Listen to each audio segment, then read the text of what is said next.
title is just problems, isn't it? Sort of. Sort of problems. So the title is Amplitudes, a few Conundrums. conundrums. Yes. I just like the word. It's irrelevant. So basically what I want to do is give a little review how when you compute amplitudes and try to connect it, say, to some other mathematical structures like, for example, structures familiar in outer space, what is the type of things you need to see this connection. And the two tools we first need to consider are two Hopf algebras, actually. You will not be surprised when I am the speaker that the Hopf algebra of memorization will come in here one way or the other. But there is another Hopf algebra, which is in a way simpler, that's the core Hopf algebra. And actually the two of them work together quite nicely if you want to understand or systematize the computation of, for example, variations of Feynman amplitudes. Now, the thing I also want to emphasize, and that is a little bit a conundrum already, is the different roles various randomization schemes play in physics.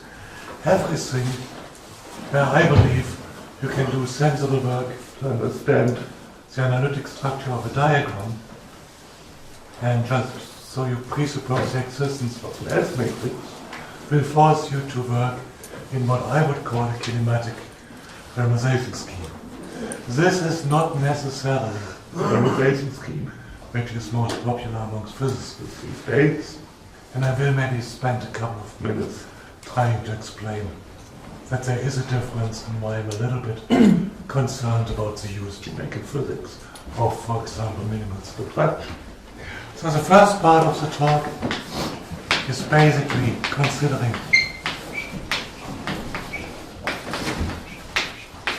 Hopf algebras,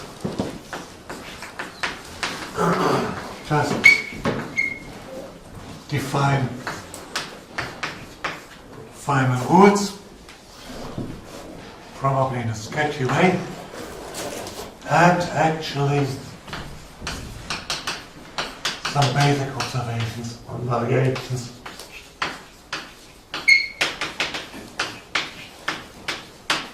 of amplitudes. And then part two, say, is normal and anomalous specials. And this only in examples.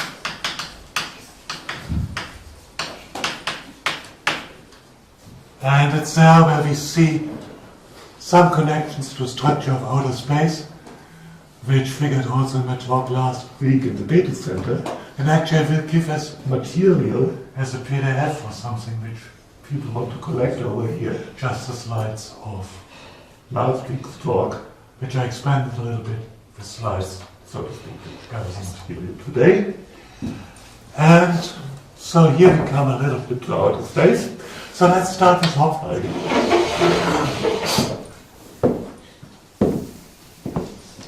Maybe a couple of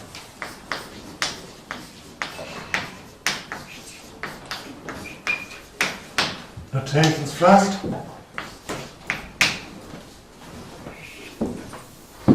I define something and after we make consistent conventions here.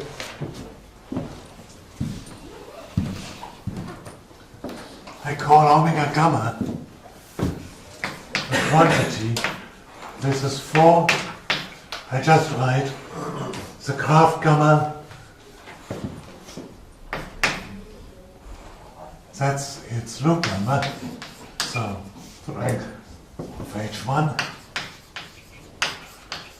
And for me, most of the time, 4 is the dimension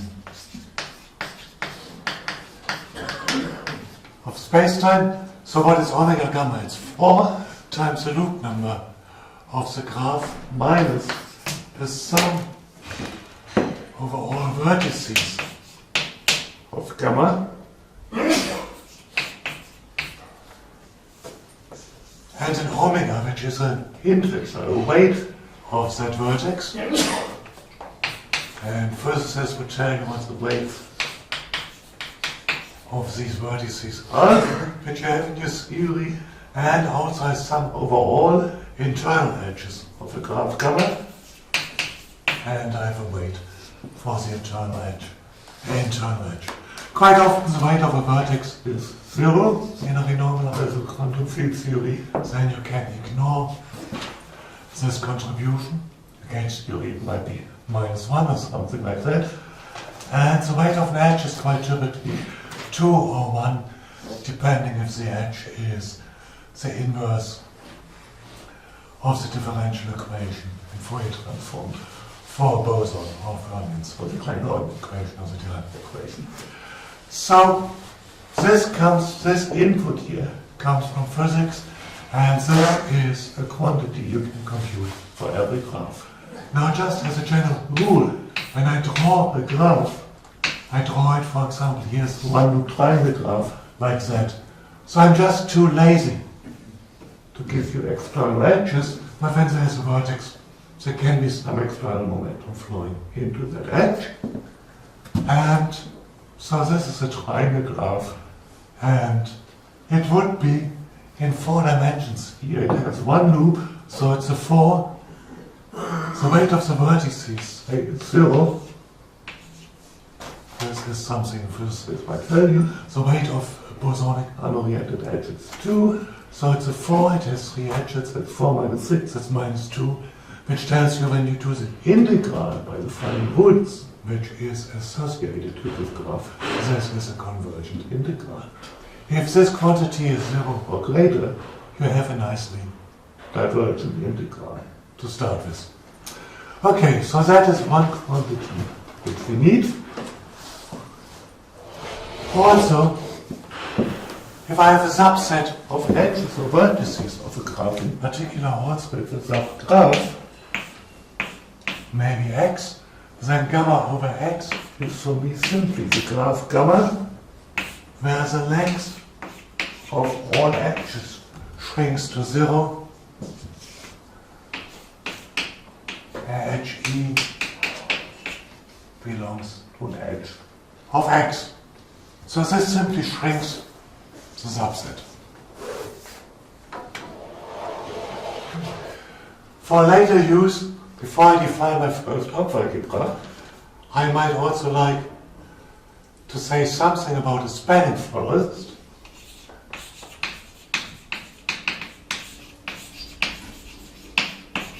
So here on the first blackboard, we just collect a couple of things we need later on. Well, a spanning forest is precisely what you think.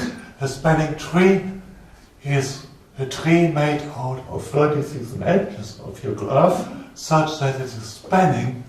Tree means it's simply connected. Spanning means it covers all vertices.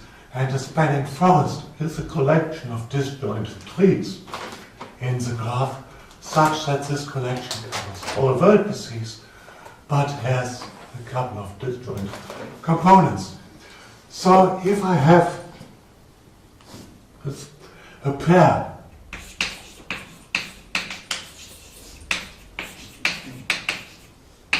of a graph gamma and a spanning forest F, this defines a set of disjoint graphs, gamma J disjoint, gamma J is proper subgraph of gamma for all J, and the gamma J's are simply the graphs which you get when you remove.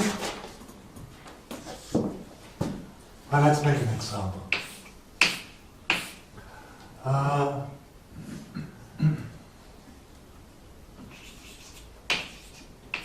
This is my spanning forest. Then I here have a gamma 1, and I here have a gamma 2, and I remove the edges which connect different components of the spanning forest. So I remove that edge, and what I get is some graphs. These are my disjoint graphs, gamma j. On the other hand, I can consider gamma where all these graphs here shrink to points, and that gives me a graph I say call gamma f. So when those shrink to points, I get something like that. So this is, I would like to call the reduced graph. We will only need it later when we speak about connections for outer space. And the set of all these graphs, gamma j here, I might wish to give it a name,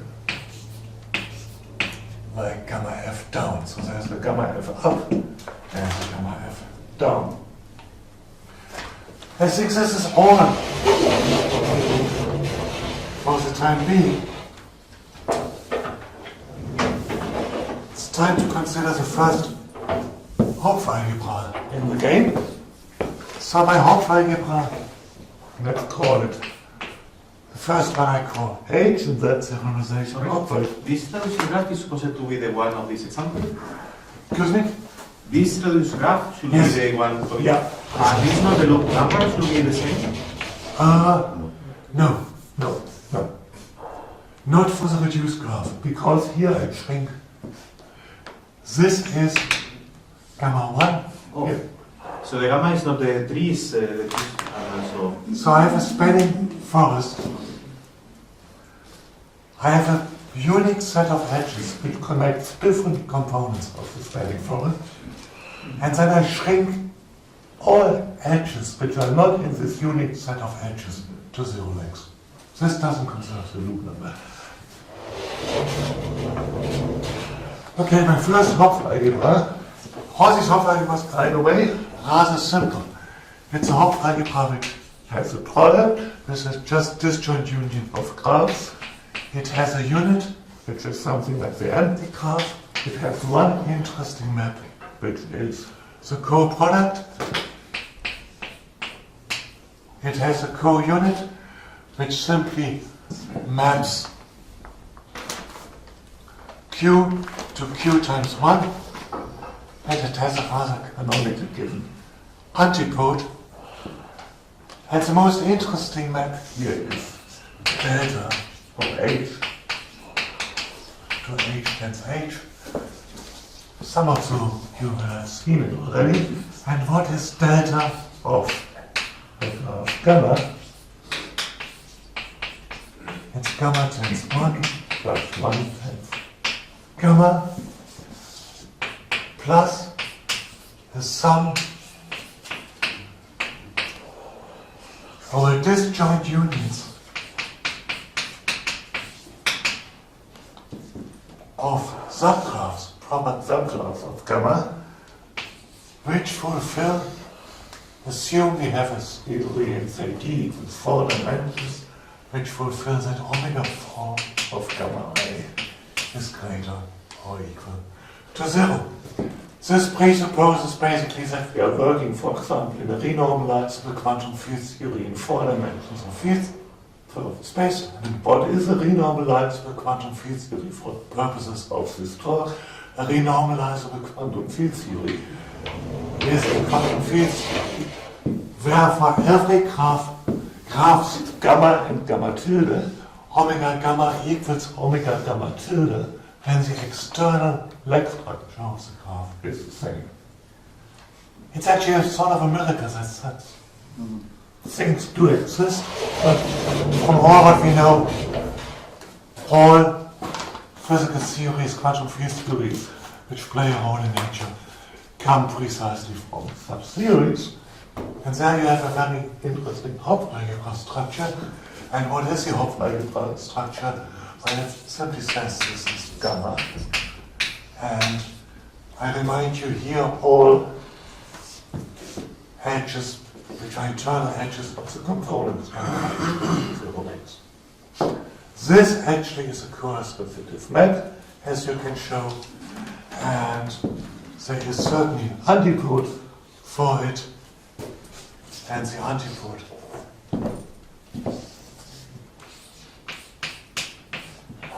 S of gamma is minus gamma.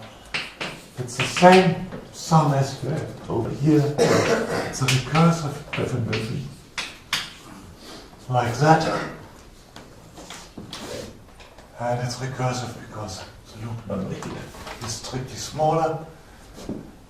And that gives you indeed Hopf algebra.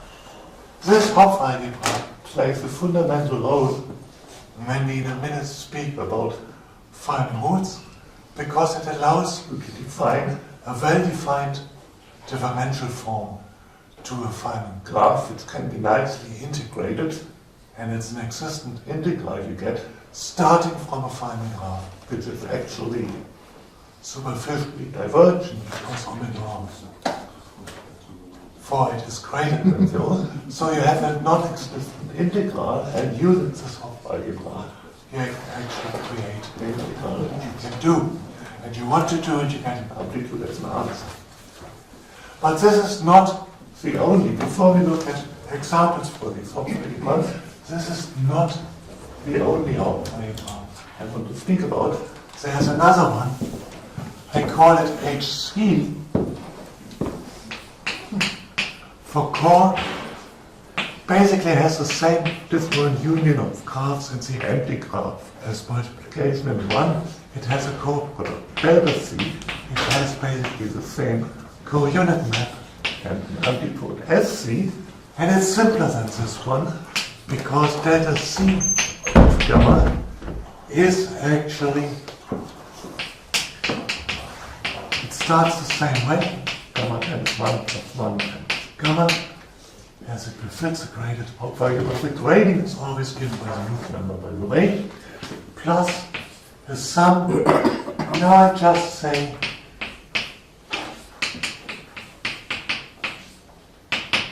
this. I skip the condition that the superficial degree should be positive. So basically I'm taking every possible subgraph. One particle reduced to subgraph. Down there. One particle reduced to split-free or two connected or graph. You look, and I take basically the same formula. Okay, let's look at examples. One for each Hopf algebra. And now what is a good example? Just to stretch my imagination. Let's, for the time being,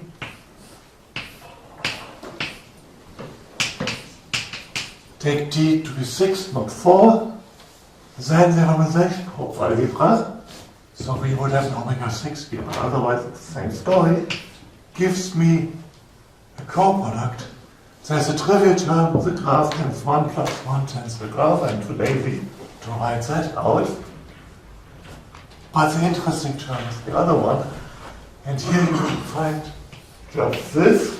Here's a divergence of graph, because it's 2 plus 2 plus 2, it's one loop. 6 minus 6 is 0, which is not smaller than 0. Therefore this contributes, so you get that. And when this internal axis is linked to the point, you get that. So that is the interesting term for this normalization of algebra. And for the other Hopf algebra, life is a bit more interesting, because now you can take any loop graph you have. Certainly you get the same term, but you can also say, this is the one loop subgraph.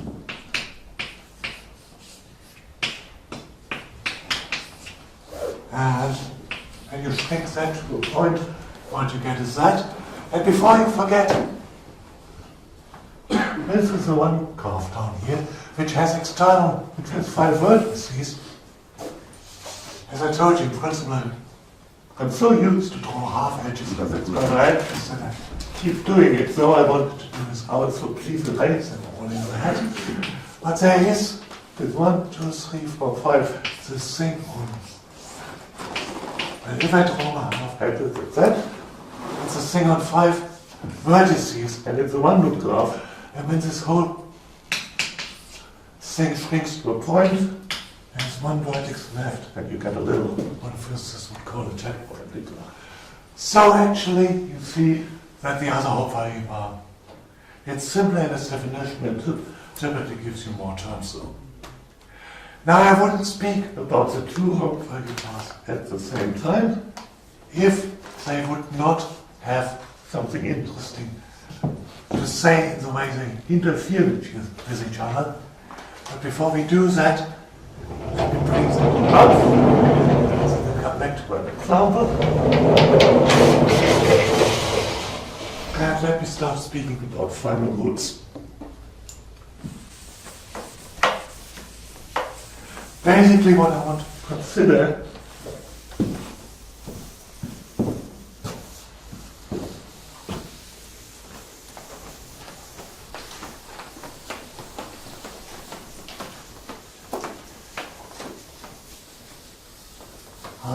is the algebraic structures which you have to deal with when you consider variations of amplitude, and we will need both variables for that. So what are final rules? I assume you heard about the two graph polynomials, the two semantic polynomials. So I want to be rather quick on that.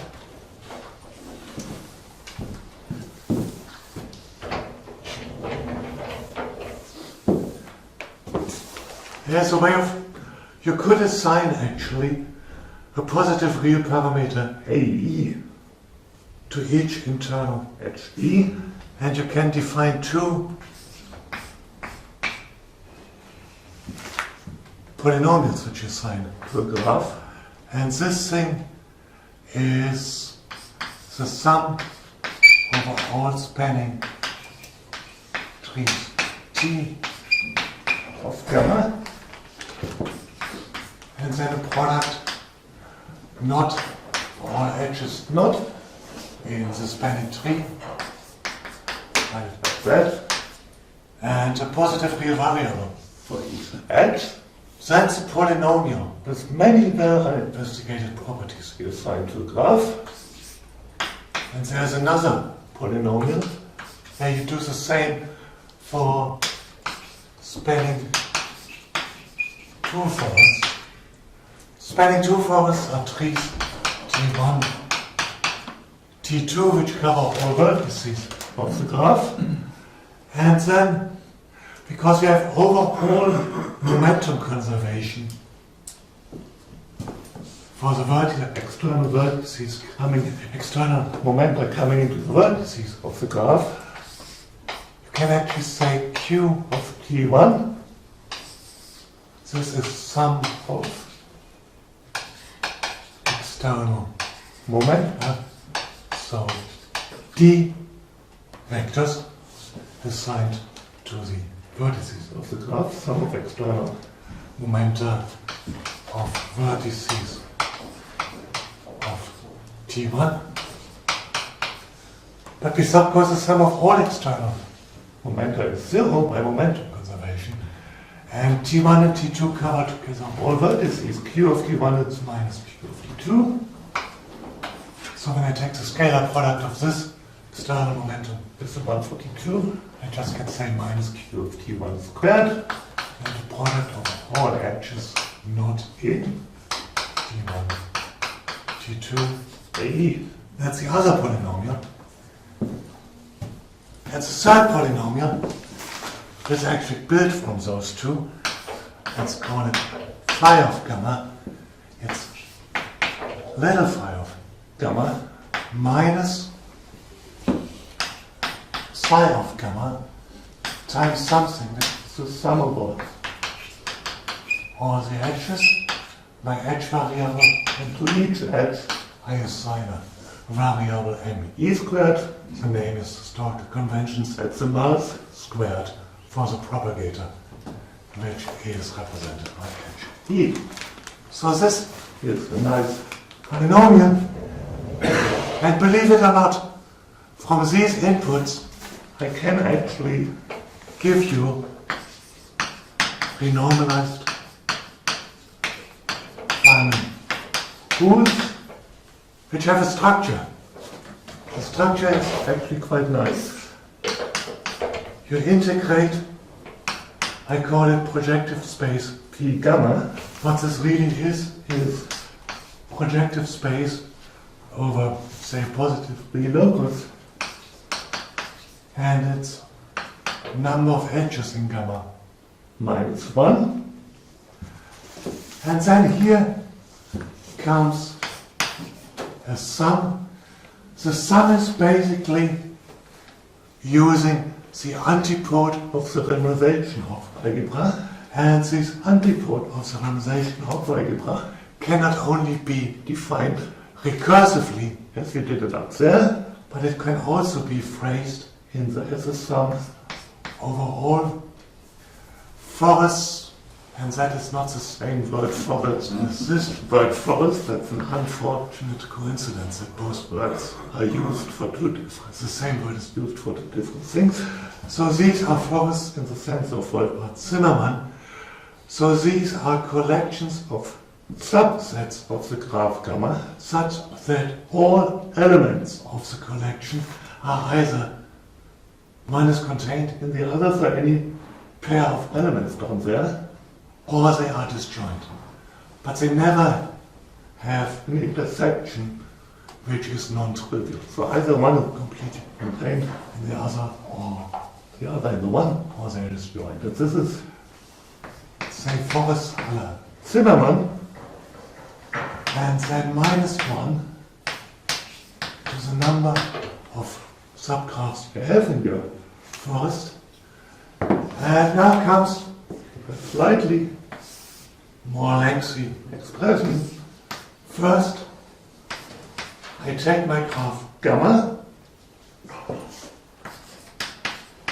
and I shrink all subgraphs belonging to FZ to 0 length. Then I square those quantities if I d equals 4, that's d half over here, dimensions. And psi of a forest, which can have disjoint components, well, psi of disjoint components is just the product of psi of the graph polynomial for the components. And up here, you get a big log. This is done for the assumption that the graph or the overall logarithmic divergence or that omega of the graph of 0. Otherwise, you get trivial modification of this formula, but that's the most important case. And in the log, you get my big phi of gamma over fz,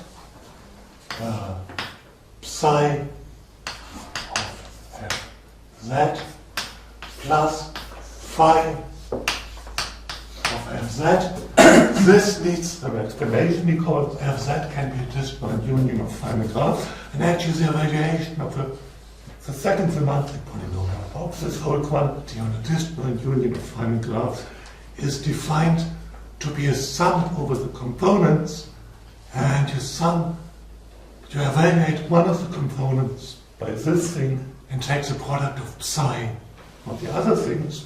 This you can read in the paper, but there's a very defined expression for that.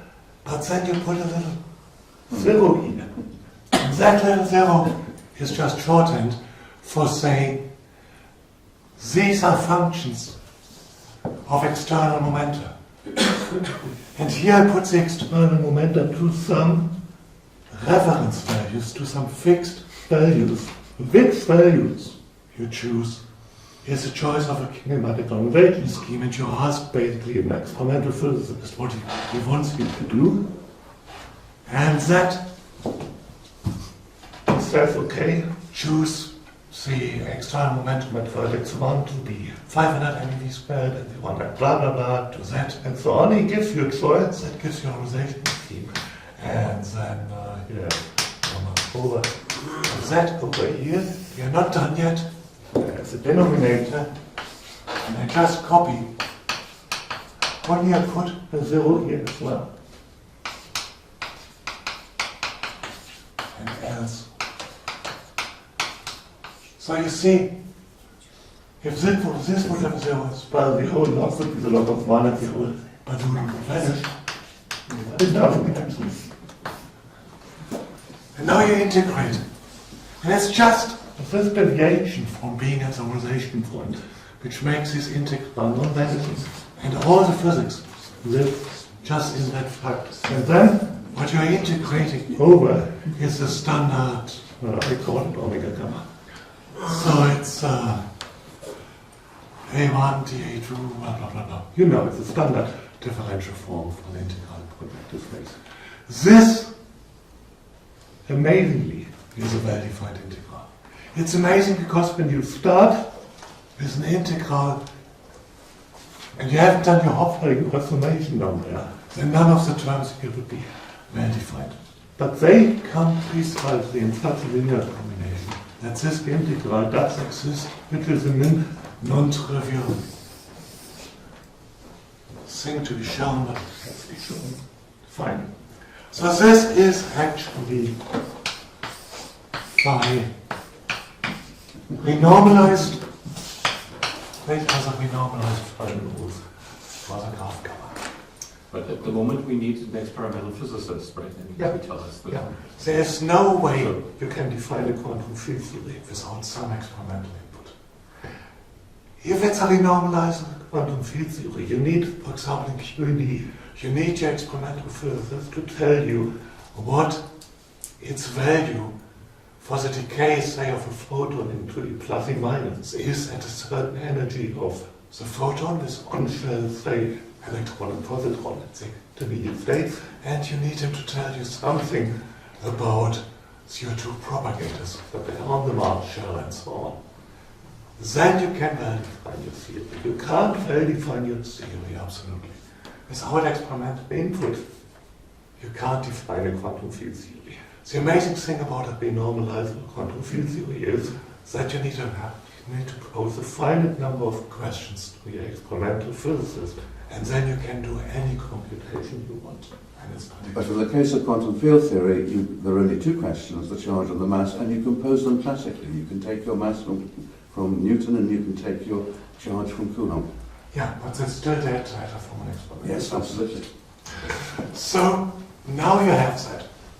So far, so good. What we want to understand is actually, this is a function of all I dot to j, where these are scalar, j can be I, where these are the scalar products coming from momenta assigned to external edges. It's also a function of all your masses down there. What you want to study, maybe, is the variation of this function when you play around with the thing. It's actually also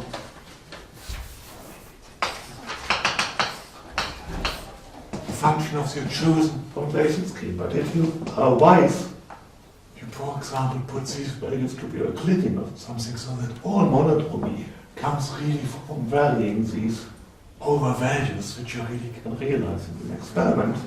And you want to understand what's going on. Now, there is a thing in the literature known as Kaczkowski's theorem. And what Kaczkowski's theorem tells you, and that is why we are towards the other Hopf-Line out of space, is what Kaczkowski's theorem tells you that you should, in principle, be getting, let's make a very simple example, you should be getting this variation of this function, which has one momentum q assigned to this external edge, or in my other notation, just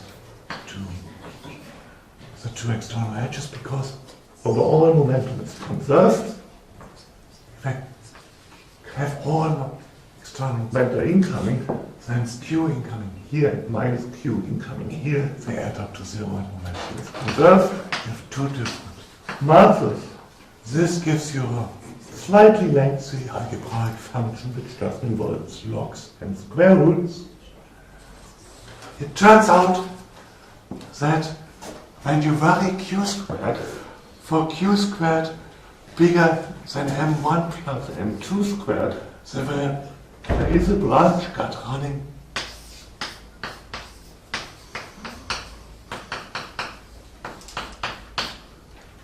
for all q squared bigger than m1 plus m2 squared, and there is a nice Chain function to q squared down here. Which tells you what that is. This result, which is the imaginary part of this function, can be obtained, and that's an interesting observation of Katkowski, from something the physicist writes like that. Where these spaces here mean you put these two internal propagators on the marcher, which basically tells you that you're only integrating in this internal loop momenta over values where k squared equals m1 squared. By momentum conservation, you have momentum conservation at each vertex. There's a k here, a k plus q here, and the q oriented like that. It's simply q which goes out, or minus q which comes in. There's a k plus q squared minus m2 squared. That's a quadratic over here. K squared minus m1 squared is a quadratic over here. And I'm constantly changing back and forth between the parametric representation and the representation in quadratics, as every physicist does all the time. This integral simply means we're integrating d4k and the delta plus for the quadratic 1, the delta plus for the quadratic 2, which means you are integrating just over the locus where the two quadratics intersect. And delta plus means the zero component of the 4 vector k must be positive. Delta plus here means the zero component of the vector k plus q must be positive. And delta plus is this positivity constraint times an ordinary Riemann distribution of the propagator. So it's a delta of q squared, so of k squared minus m1 squared, or k plus q squared minus m2 squared. So k squared is fixed to be m1 squared, and k plus q squared is fixed to be m2 squared. This doesn't completely fix everything, but quite a bit, such that this integral becomes almost trivial. Fine. What has this to do with the other algebra? Well, when you want to prove Katkowski's theorem, then that you can compute the imaginary part, or actually the variation of an amplitude, by putting certain internal edges on the marcher, then you need actually, it turns out, the Hausdorff algebra. Because really at the end of the day, you want to consider all your variations. There's a nice little formula, and after this formula, I want to explain the connection to outer space and to normal and abnormal thresholds. And just to give you one example, this is the normal threshold of this graph, and I define normal threshold in a minute. So now,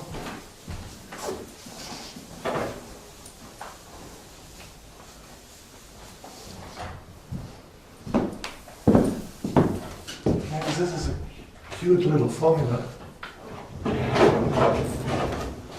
Assume I give you some graph.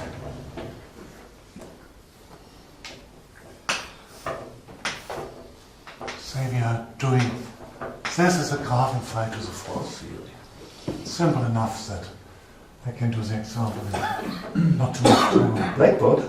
What are all cuts of the graph? Cuts of the graph are all ways which separates a set of three vertices, say, for the time being into two sets. So the possible cuts of this graph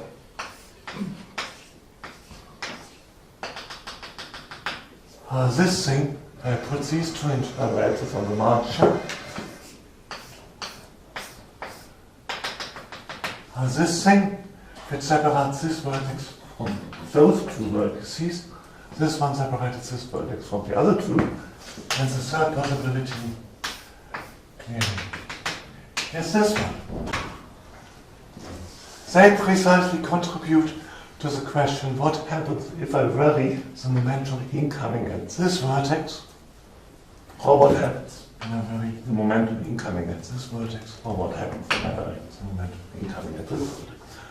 Now actually, you see, those two graphs, I would consider they are complete graphs. Complete means that when I remove the edges which are cut over here, then the remaining graph or graphs don't have loops in them.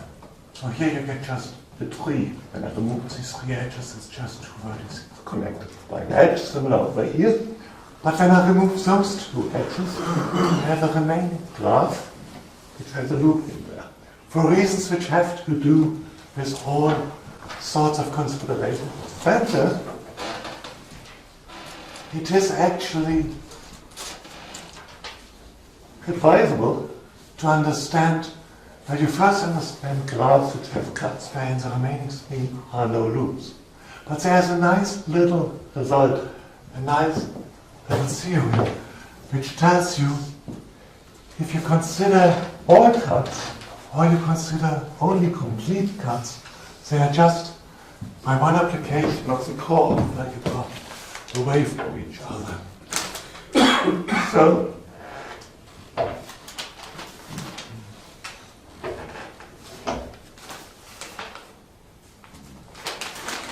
the way this goes is, assume you apply the core algebra to this graph. And then only, I omit the term, this graph tends 1 plus 1 times this graph, because that's trivial.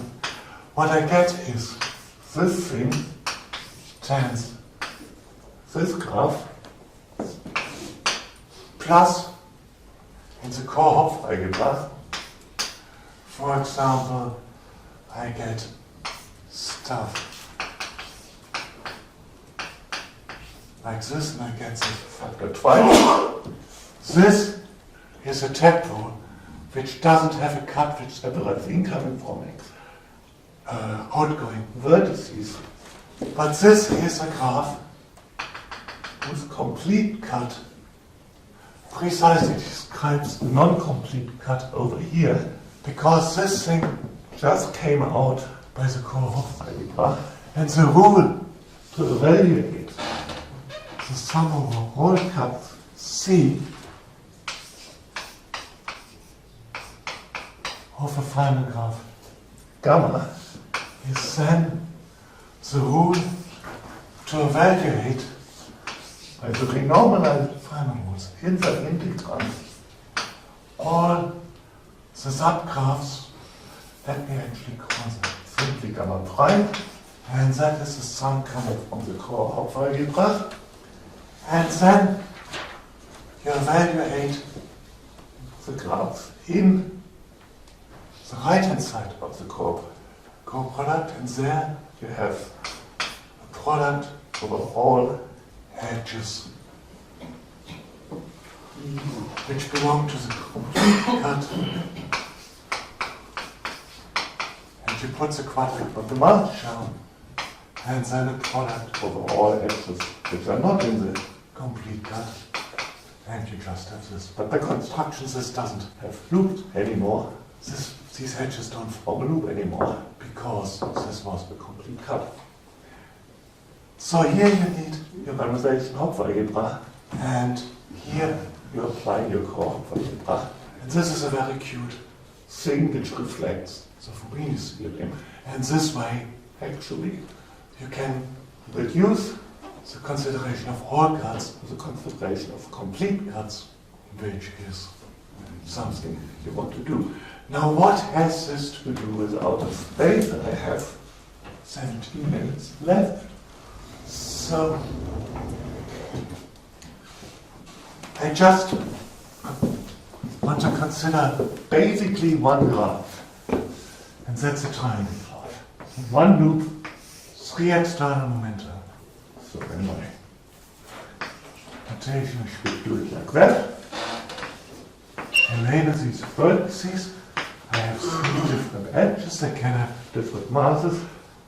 This is, by our Feynman rules, a well-defined function of qa squared, qb squared, qc squared, at the end of the day, n of m1 squared, m2 squared, m3 squared. This can have cuts by putting these 2 edges on shell, or these 2 edges on shell, or these 2 edges on shell, which will give you some information about the variation of this function when I vary either qa squared, or qp squared, or qc squared. And I could put all 3 internal edges on shell, which gives you information which is relevant for all 3 cases at one go. I want to put, this has a spanning tree of length 2, and there are 3 possible spanning trees I can choose. So I want to put this in a cell, and on here I can write my graph in the parametric representation. Then it's parameterized by positive real variables AE, and when I move to this boundary, say the variable A1 shrinks to 0 length. When I move to this boundary, the variable A3 gets smaller. When I move to this boundary, the variable A2 gets smaller. And really, I have an integrand given by this form here, which is a function of this AE. And when I do this integrand over here, I'm just integrating over the volume of this cell. Well, at the codimension 1 boundaries, I get graphs like that, and this is A union B, or I get graphs like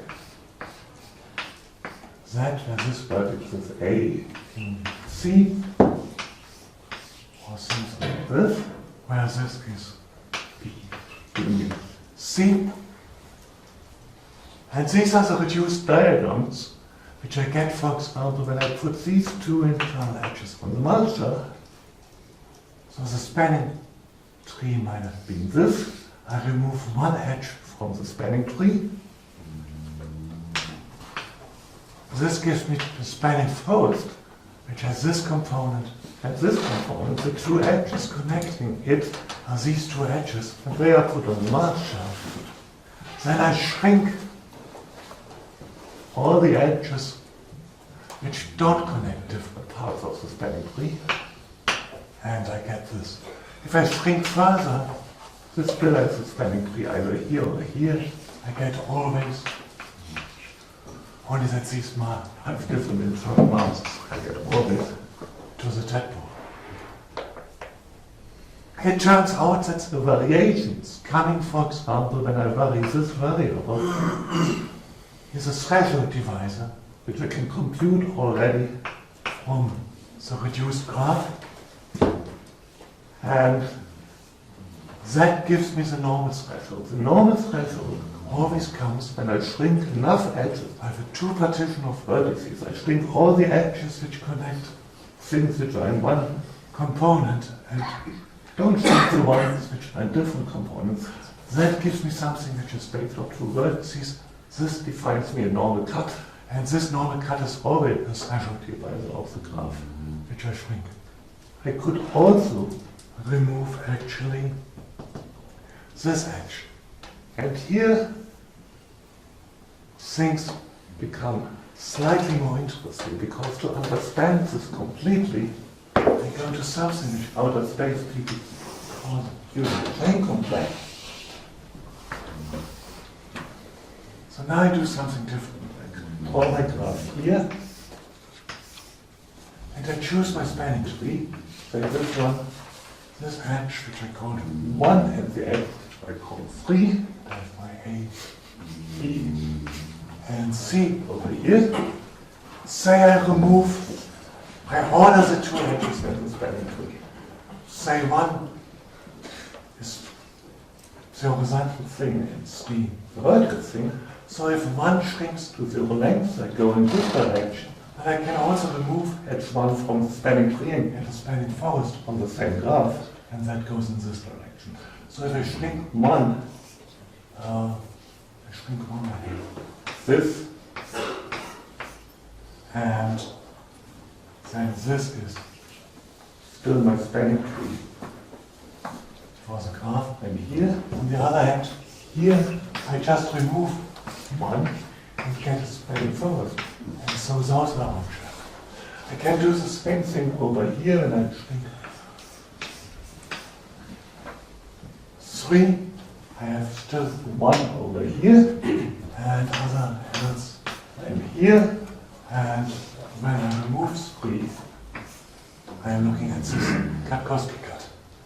I can also continue and remove this edge from the spanning tree, either coming from here, which brings me here, or I can remove it here, which brings me here, or I get this, or actually I shrink 3 as well, which gives me a tempo. This is a cubical cell, which I assign to the graph. There's a little boundary operator working in the background. The boundary operator says I sum over all my edges in the spanning tree. If I have 2, I have an alternating sum from 1 to 2 for the 2 edges in the spanning tree. And then I have the contribution where I shrink the chosen edge or where I remove it from the spanning forest with a relative minus sign. That's an operator that squares to 0. Its cohomology has been computed, I think, up to spanning trees of length 7 or something like Harry Folkman and people. It's a very interesting question for the future, which has started a little bit now, what this cohomology means for Feynman graphs. Here, it only gives you a combinatorial structure, but I can get something very interesting, and that's the end of the talk from this combinatorial structure. Namely, I create some vertices over here. See some matrices over here. How do I do it? I have my Feynman graph. Then I choose either these entries, the diagonal and above or the diagonal and below, and create, for example, a reduced graph. So now I'm looking at the variation of this momentum, and here I have the topology, and I can normalize to any constant I like. This has no variation because it has no sets of vertices which I can put into 2 or more partitions. So here's a 0 as well. But this thing has vertices which I can 2 vertices, so there's a 1 plus 1 partition which puts the 2 infernal edges on the margin. But this has no further variation. That puts you here. And now I can actually realize the same partition over here, which gives me a spanning 2 forest as we had here. Only that's the spanning 2 forest has still an internal edge. And then I can do this. Now I can compute all of these quantities. All entries on this matrix can be computed because I know what the integrals are when I put delta functions here and so on. I know that this gives me a dialogical function. Is a dialogical function which has arguments which are algebraic functions of the external momenta squared and the master squared.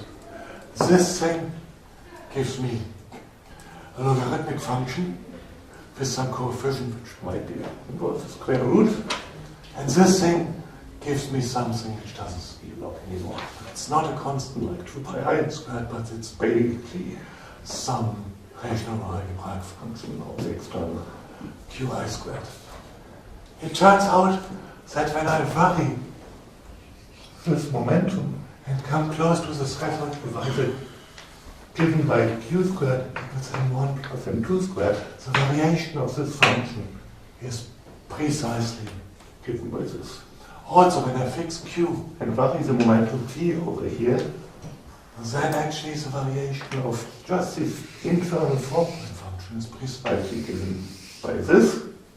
But there's also a threshold divisor, which is known as the anomalous threshold, which also tells you when I just vary Q squared, there is a second threshold divisor at certain values of Q squared and P squared, and that is then P plus Q squared over here, which gives you another threshold divisor, which can again be computed by precisely putting these three internal edges with Marshall. So that is because the ceiling.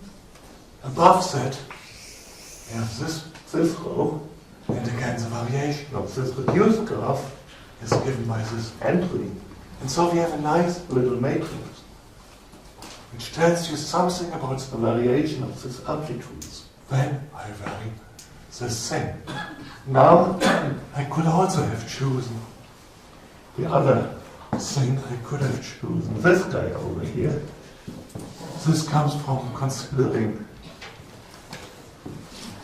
the other entries in this matrix, where we get a second, say, Hodge type matrix. Might actually for the triangle graph be a really Hodge type matrix. And I would just have the other things down here. Here's still my graph. Now I'm just, this comes here. Now I'm just looking at the variation of this momentum. And it's otherwise the same story. And here's always the common entry. And this gives you, when you compute it, just an anomalous factor. And it tells you what the anomalous thresholds are, depending on which channel you're looking at. So suddenly, you at least learn that what is known in some mathematical circles as the cubical chain complex is a very good organizing principle to understand the variations of amplitudes. And this is the beginning of the story. On last week I spoke a little bit more about the peculiarities. If you look at, for example, these very popular right now 3-edged banana, but let me close my talk for today. Conundrum. Come back to the word conundrum. Can you move the bottom one up? Yeah.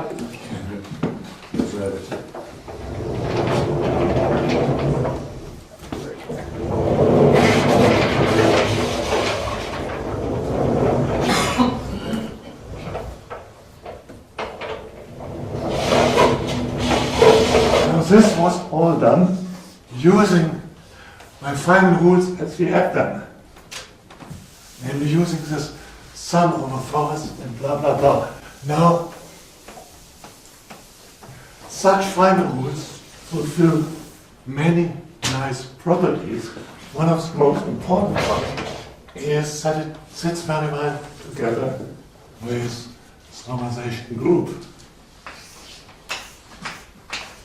So the Feynman rules renormalized conundrums, where I've chosen my external subtraction points, external values for external momenta, on a graph gamma, which is a function, and now I write it as a function of an overall scale. I can always do that. It's a function of all the qi dot qj.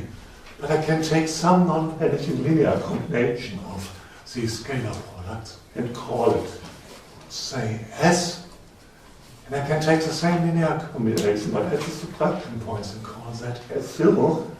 Then if this is an overall logarithmically divergent function, this is actually a function which is a function of log L, which is S over S0,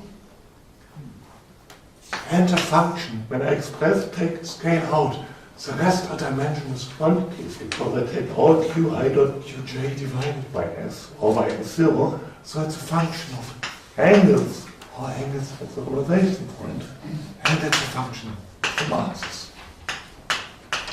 It's just a different change of variables, how to express something. It's not too difficult, and it's done in great detail in a paper by Francis Brown and myself to show that among many other properties Feynman rules have, it has the property that this equals the Feynman rules. Let me write it like that. I multiply together the Feynman rules, which are a function of, which are acting on a graph gamma, and then depend on the kinematics of that, and in particular, I omit the dependence on the angles. That will not change.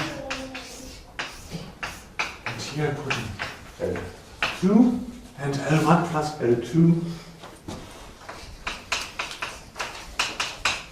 It's L, and then I have no code. This is a very lovely property, and this property is proven precisely for all renormalization schemes in which you can do precisely this study as described to do of variations of amplitude. If you would do minimal subtraction, this cannot work, because this basically tells you that as a function of L, your Feynman rules have no constant term. While in minimal subtraction they do, and this immediately contradicts. Even when you look at this formula for, say, primitive element, this contradicts this formula. So, from the viewpoint of getting a well-defined S-matrix theory and study the variation of amplitudes, not every renormalization scheme is equal under the sun. And there are renormalization schemes like the very popular minimal subtraction, which are slightly more problematic. That doesn't mean that minimal subtraction is useless or anything like that. It just tells you have to think a little bit more when you use it in the context of questions which connect to S-matrix theory and so on. And this is not a new observation, but an observation which is not often emphasized enough, in my opinion. It actually goes back to the work of people like Zellmuth and Gonsalves. And it goes back these days. John Gracie is one who's very detailed looking into that in the context of non-Euclidean theory. And I very much recommend to read his papers to understand renormalization schemes in the context of amplitudes. And that's the end of my talk.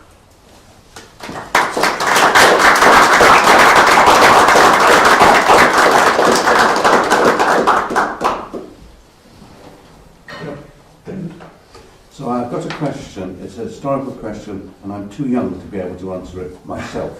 So I'm relying on you for scholarship. At the bottom right of your matrix down there, the complete cut. That's the thing that people knew about who were more than 70 years old. It got forgotten for a long while because we were looking at two-point functions. Yeah. But those older people, that was the first thing that they thought about, because they called that the leading Landau singularity. Yes. Do you have any understanding of what is leading about it? Leading is the leading singularity. And if I take the definition of leading singularity as it was used in the old papers, the leading singularity is when you cut every and any edge in the graph. So the leading singularity of the Dantas gap is when you cut all four edges. I know that's the definition, but in what sense does it lead? Is it just is it significant? The thing which my generation would have thought of last, they thought of first. It leads in the sense that it gives you a Landau singularity of the second graph polynomial, or even a Landau singularity of the universal quadric. The universal quadric is a quantity, let's call it U gamma, which is sum over all edges of the graph gamma, AE, QE. And what is leading is they try to find this zero of this universal quadric, not allowing the zero of here. If you allow a zero of here, you're shrinking quadric and you have a reduced graph. Thank you. Yeah. Thank you. So just a comment, actually, since you talked, you focused on the Hopf algebra, your formula there, from a point of view of a mathematician or an algebraic geometer who systematically reverses all the arrows. What it says is if your Hopf algebra is a commutative Hopf algebra, it's not co-commutative, it's commutative, and that means that it's the ring of functions on an algebraic group, so called the group G. Your phi R is, in algebraic geometry terms, a map from the additive group into your G. Yes. And your formula there says precisely that that map is a group homomorphism, which means that you're getting a geodesic of the group. So that's a nice link. And we all currently use a bit on that. Because But anyway, it's a nice fact. Yeah.